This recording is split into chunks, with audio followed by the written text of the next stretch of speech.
বিশ্ব সংবাদে আপনাদের স্বাগত। সংবাদের শুরুতেই শিরোনাম, পরে বিস্তারিত। এবার বিশ্বজুড়ে ইসরায়েলি দূতাবাসে হামলার হুমকি ইরানের। এদিকে ইরানে ৫,০০০-এর বেশি গোলা নিক্ষেপের দাবি ইসরায়েলের। আর থাকছে আবারও একটি মার্কিন F-15 যুদ্ধবিমান ধ্বংসের দাবি ইরানের। জানিয়ে দিব, ইরানে হামলায় যুক্তরাষ্ট্রকে ঘাঁটি দিচ্ছে না ভারত। সৌদি আরবের তেল শোধনাগারে আবারও ড্রোন হামলা। জানিয়ে দিব, ৯ ড্রোন ও ২ ক্রু ক্ষেপণাস্ত্র ধ্বংসের দাবি সৌদি আরবের। ইরানকে করা বার্তা, হামলার জবাব দিতে প্রস্তুত সৌদি আরব।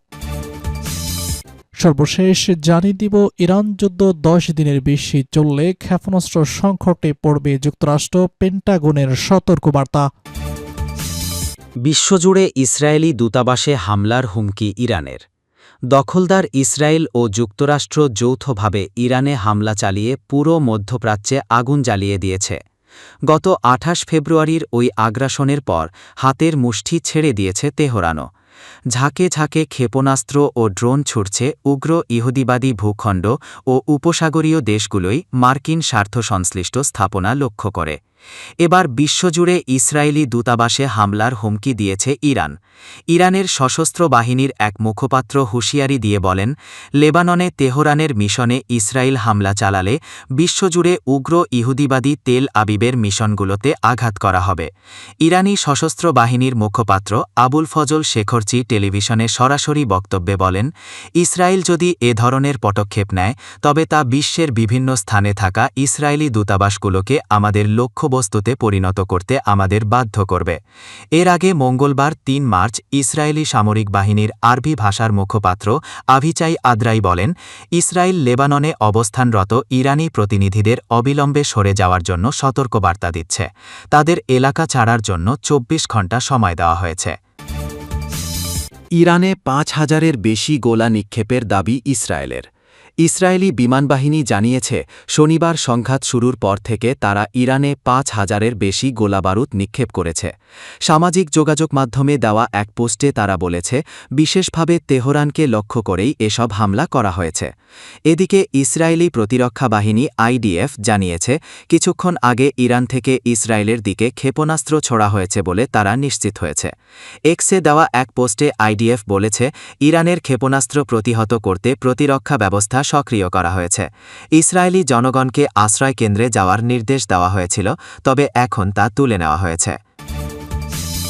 আরও একটি মার্কিন F-15 যুদ্ধবিমান ধ্বংসের দাবি ইরানের। ইরানের সেনাবাহিনী ও এর শক্তিশালী আকাশ প্রতিরক্ষা ইউনিটের অভিযানে যুক্তরাষ্ট্রের আরও একটি F-15 যুদ্ধবিমান ভূপাতিত হয়েছে বলে খবর পাওয়া গেছে। বুধবার ৪ মার্চ তেহরান ভিত্তিক সংবাদ সংস্থা তাসনিম নিউজকে দেওয়া এক সাক্ষাৎকারে একজন দায়িত্বশীল সামরিক সূত্র এই তথ্য নিশ্চিত করেছেন। ইরানের খাতাম আল আম্বিয়া সেন্ট্রাল হেডকোয়ার্টার্স এর আগে সোমবার ৩টি মার্কিন যুদ্ধবিমান ভূপাতিত করার দাবি করেছিল। সেই ঘটনার রেশ কাটতে না কাটতেই নতুন করে আরও একটি অত্যাধুনিক যুদ্ধবিমান ধ্বংসের খবর মধ্যপ্রাচ্যের সামরিক উত্তেজনাকে এক নতুন মাত্রায় নিয়ে গেল। প্রতিবেদনে জানানো হয়েছে, ইরানের নিজস্ব প্রযুক্তিতে তৈরি আকাশ প্রতিরক্ষা ব্যবস্থার মাধ্যমে নিখুঁত নিশানায় মার্কিন এই যুদ্ধবিমানটিকে আঘাত করা হয়। ইতিমধ্যে সামাজিক যোগাযোগ মাধ্যম ও বিভিন্ন গণমাধ্যমে ভূপাতিত হওয়া বিমানের ধ্বংসাবশেষ এবং বিধ্বস্ত হওয়ার আগে পাইলটদের বেরিয়ে আসার বেশ কিছু ছবি ও ভিডিও ছড়িয়ে পড়েছে। ইরানের সশস্ত্র বাহিনী সোমবার সকালেও ইরান কুয়েত সীমান্ত এলাকায় একটি আমেরিকান F-15 যুদ্ধবিমান ভূপাতিত করেছিল, যে ঘটনার সত্যতা কুয়েতের প্রতিরক্ষা মন্ত্রণালয়ও আনুষ্ঠানিকভাবে নিশ্চিত করেছে। কুয়েতের মাটিতে বিধ্বস্ত হওয়া সেই বিমানের ফুটেজগুলো এখন আন্তর্জাতিক মহলের আলোচনার কেন্দ্রে রয়েছে। সামরিক সূত্রটি জানিয়েছে, ইরানের আকাশসীমা লঙ্ঘনের যে কোনো প্রচেষ্টাকে অত্যন্ত কঠোরভাবে দমন করা হচ্ছে। সোমবারের সফল অভিযানের পর থেকে ইরানের সশস্ত্র বাহিনীর মনোবল আরও বৃদ্ধি পেয়েছে এবং তারা মার্কিন ড্রোন ও যুদ্ধবিমানের গতিবিধি সার্বক্ষণিক পর্যবেক্ষণ করছে। বিভিন্ন গণমাধ্যমে প্রকাশিত ছবিতে দেখা গেছে, বিধ্বস্ত বিমানগুলোর ধ্বংসাবশেষ থেকে ধোঁয়া উঠছে এবং পাইলটরা প্যারাশুটের সাহায্যে অবতরণ করছেন।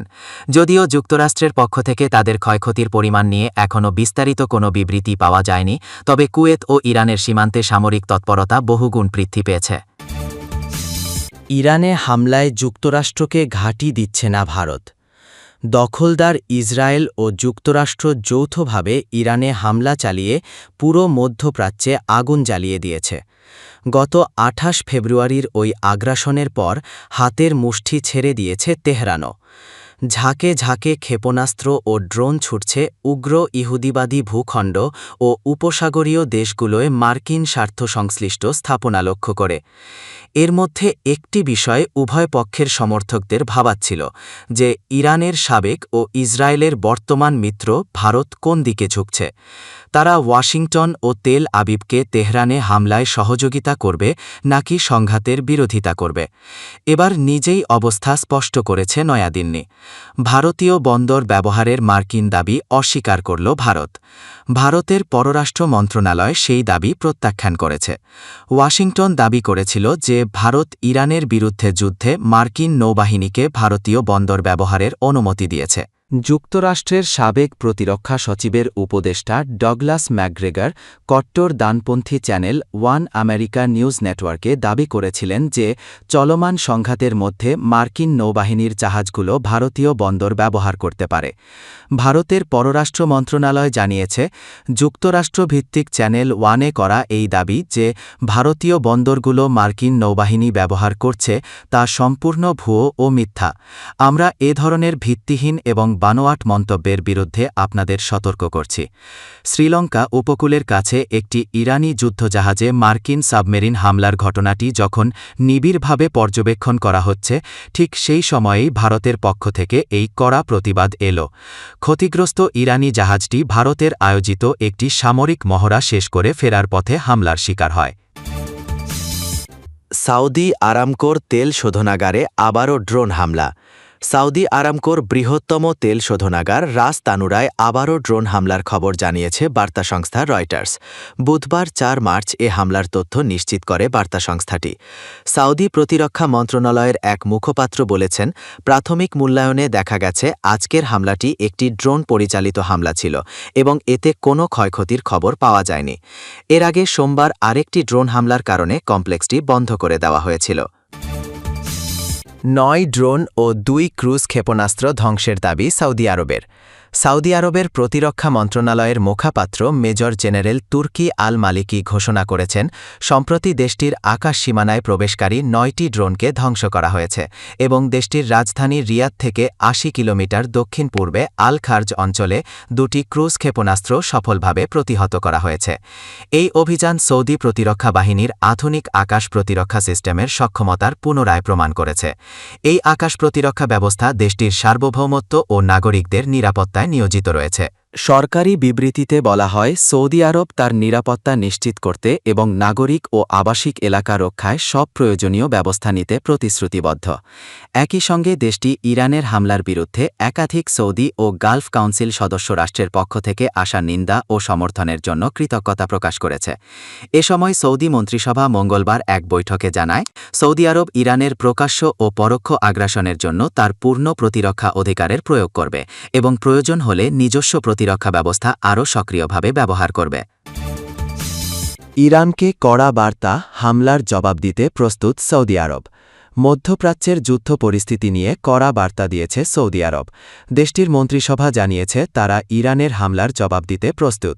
দেশের নিরাপত্তা ও বাসিন্দাদের সুরক্ষায় তারা প্রয়োজনীয় সব পদক্ষেপ নেবে। খবর বিবিসির। দেশটির রাষ্ট্রীয় বার্তা সংস্থা সৌদি প্রেস এজেন্সির খবরে এই তথ্য জানানো হয়। বলা হয়েছে, সৌদির মন্ত্রিসভা জোর দিয়ে বলেছে, ইরানের সম্ভাব্য যে কোনো হামলার জবাবে মিত্র দেশগুলো কোনো পদক্ষেপ নিলে তাদের সমর্থনে সব ধরনের সক্ষমতা কাজে লাগাতে প্রস্তুত রয়েছে তারা। সৌদি মন্ত্রিপরিষদ মঙ্গলবার পুনরায় নিশ্চিত করেছে যে তারা নিরাপত্তা রক্ষা এবং তার ভূখণ্ড, নাগরিক ও বাসিন্দাদের সুরক্ষার জন্য সব প্রয়োজনীয় ব্যবস্থা গ্রহণ করবে। যুবরাজ ও প্রধানমন্ত্রী মোহাম্মদ বিন সালমান ভিডিও কনফারেন্সের মাধ্যমে অনুষ্ঠিত ওই মন্ত্রিসভার বৈঠকে সভাপতিত্ব করেন। ইরান যুদ্ধ ১০ দিনের বেশি চললে ক্ষেপণাস্ত্র সংকটে পড়বে যুক্তরাষ্ট্র, পেন্টাগনের সতর্কবার্তা। ইরানের সঙ্গে চলমান সংঘাত যদি আরও 10 দিন স্থায়ী হয় তবে যুক্তরাষ্ট্রের গুরুত্বপূর্ণ ক্ষেপণাস্ত্রের মজুদ বিপজ্জনক স্তরে নেমে আসতে পারে বলে পেন্টাগন থেকে সতর্ক করা হয়েছে। আল জাজিরার এক প্রতিবেদনে জানানো হয়েছে, যুদ্ধের চতুর্থ দিনে পৌঁছে পেন্টাগনের উচ্চপদস্থ কর্মকর্তারা প্রেসিডেন্ট ডোনাল্ড ট্রাম্পকে এই সম্ভাব্য ঝুঁকি সম্পর্কে অবহিত করেছেন। দীর্ঘমেয়াদী সংঘাতের ফলে কেবল সমরাস্ত্রের সংকটই তৈরি হবে না, বরং ফুরিয়ে যাওয়া গোলাবারুদ পুনরায় সংগ্রহ করতে যুক্তরাষ্ট্রকে বিশাল অঙ্কের ব্যয়ভার বহন করতে হবে।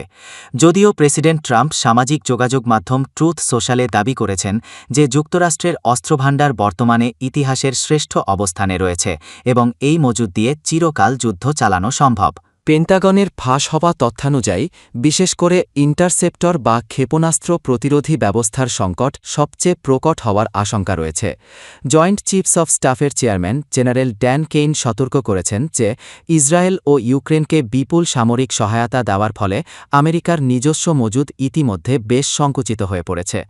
গত বছরের ইরান যুদ্ধের সময় যুক্তরাষ্ট্র তাদের থার্ড ইন্টারসেপ্টরের প্রায় 25% ব্যবহার করে ফেলেছে। বর্তমান সংঘাতে ইরান যেভাবে ড্রোনের ব্যবহার করছে তা মোকাবিলা করার জন্য যে পরিমাণ ব্যয়বহুল ইন্টারসেপ্টর প্রয়োজন তার